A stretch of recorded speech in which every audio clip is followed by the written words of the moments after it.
এই শুক্রবারে আমি গেছিলাম হচ্ছে যে রাঙামাটি আসাম বস্তি আমাদের ট্রেনিং সেশন ছিল।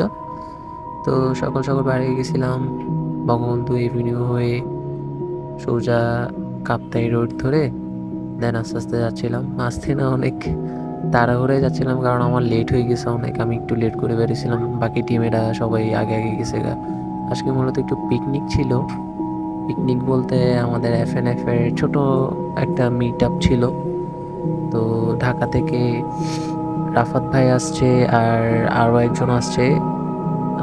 আরেকজনকে শিওর বলতে পারতেছি না, আমি ওনাকে একটু কম চিনি। আর রাফাত ভাই, তারপরে আমরা কাপ্তাই হয়ে এরপরে রাঙামাটি আসাম বস্তির উদ্দেশ্যে যাচ্ছিলাম। আরমান ভাই আর জুলফিকারের সাথে মাঝরাশে দেখা হয়েছিল। এরপরে ওদের সাথে টানাটুনি করি রাঙামাটির দিকে যাচ্ছিলাম। তো এরকম পাহাড়ে উঠতেছিলাম, আরমান ভাই সিঁড়ি নিয়ে আসছে, উঠতে অনেক কষ্ট হচ্ছিল। সবারই কষ্ট হচ্ছে, স্বাভাবিক। দেন কিছু পাহাড়ের ভিউ নিলাম। অনেক অনেক দিন পর পাহাড়ে গেছি, আর আমি রোড বাইক নিয়ে গেছি। আমার রোড বাইকে পাহাড়ে এখন প্রায় সময় যেতে হবে, কারণ হয়েছে যে সামনে ন্যাশনাল। এখন ট্রেনিংটা পাহাড়ে করলে অনেক ভালো। দেন এই আসাম বস্তির আগে একটা ব্রিজ পড়ে, এই ব্রিজটার এক্স্যাক্ট লোকেশনটা আমি জানি না।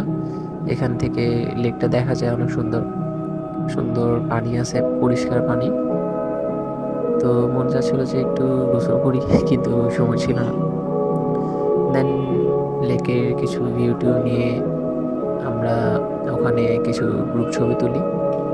ওখানে আমি ছিলাম, জুলফিকার, আরমান ভাই, নাহিদ ভাই ছিল। তো জুলফিকার আর হয়েছে যে আরমান ভাই এমটিবি নিয়ে, আর আমি আর নাহিদ ভাই হয়েছে যে রোড বাইক নিয়েছিলাম। তো এরকম এরপরে ঘুরে আসার পরে একটা ওই ছোট টং দোকানে ছিলাম, ওখানে ছোলা টোলা খাইছি, চা খাইছি। ওখানে মিলন ভাইয়ের সাথে দেখা হয়েছে, মিলন ভাই কাপ্তাই আসছিল যাওয়ার রোড। বাইক করে ওনার বন্ধুর সাথে। তো ওই উঁচু রাস্তা দেখেন, ওই সামনে লেক। কাপ্তাই লেক। তো মিলন ভাই ওর বন্ধুর সাথে আসছিল, উনি চায়ের আমাদের দোকান। সাথে কিছুক্ষণ বসে এরপরে ওনারা গেছে গা। এরপরে আমি ওই লেকের কিছু ছবি টবি নিলাম আমি সহ। অনেকদিন পরে পাহাড়ে যাই, অনেক ভালোই লাগলো। যাক, আলহামদুলিল্লাহ। এরপরে ওখান থেকে আস্তে আস্তে চালাই, কারণ আমাদের ট্রেনিং সেশন শেষ এখন। আস্তে আস্তে চালাই, আমরা ওই পিকনিক স্পটের দিকে যাচ্ছিলাম। তো এরকম সচরাচর পাহাড়ে যাওয়া হয় আমাদের, যেহেতু আমরা চট্টগ্রামে থাকি। এখন এরপরে কিছু পাহাড়ের শট নিয়ে আমরা যাচ্ছিলাম পিকনিক স্পটে। মেঘ ছিল, অনেক রোদ ছিল, অনেক মজাই হয়েছে। চট্টগ্রাম হয়েছে যে এখান থেকে প্রায় কত কিলোমিটার আমি খেয়াল করি নেই, ছবি তুলছি দেখি নিয়ে। এরপরে আমরা ছোট কিছু ছবি টবি নিছি, ভিডিও করতে পারি না আসলে, আমি ট্রেনিং সেশন ছিলাম এই জন্য। তো এখানে আমরা ওই পিকনিক স্পটে আসছি। এখানে একটা সরকারি কলেজ আছে, নামটা আমার ঠিক খেয়াল নাই। ওই সরকারি কলেজে এটা একটা ফেমাস স্পট, পিকনিক স্পট, সবাই চিনে। তো ওখানে আমাদের বাকি সবাই এফএনএফ গ্রুপে সবাই ছিল, ফুটবল খেলতেছিল। পিকনিক, ছোট একটা পিকনিক করছি আমরা। ফ্রাইডে আমি চলে আসছিলাম দুপুরবেলা, বাকি সবাই ছিল, আমি একলাই আসছি। এরপরে নিয়মিত বাইক দিলাম, চালাই চালাই নিজে গান শুনতে শুনতে আসলাম।